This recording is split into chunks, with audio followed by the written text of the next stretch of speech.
Hello everyone, I hope সবার পয়লা বৈশাখের shopping almost done. But পয়লা বৈশাখের দুদিন আগে আমার মনে পড়লো আমার তো কিছুই কেনাকাটা হয়নি। তাই মাকে নিয়ে চলে এসেছিলাম সোদপুরে শ্রীনিকেতনে কিছু কেনাকাটা করব বলে। তারপর এখানে এসে দেখলাম মানুষের প্রচণ্ড পরিমাণে ভিড়, কারণ আপ টু 50% অফ চলছে। এই ভিড় ঠেলে আমি আর আমার মা কিছু শপিং করে নিলাম। এই যে এখানে দেখুন, আমার মা আমার জন্য কিছু কুর্তি পছন্দ করে দিচ্ছে, আমিও আপনাদেরকে দেখিয়ে দিচ্ছি। এরকম ধরনের অনেক সুন্দর সুন্দর কুর্তি কালেকশন এদের ছিল এখানে।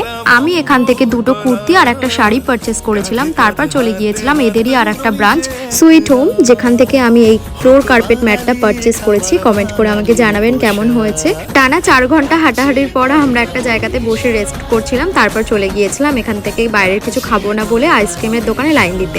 আর আইসক্রিমের দোকানে এসে দেখছি এত লাইন, তার কারণ সেলের মার্কেট চলছে, সবাই আইসক্রিমের দোকানে লাইন দিয়ে দিয়েছে। এরপর আমরা বাড়ি চলে এসেছিলাম। এই ছিল আমার আজকের দিনের blog. Thank you for watching, tata.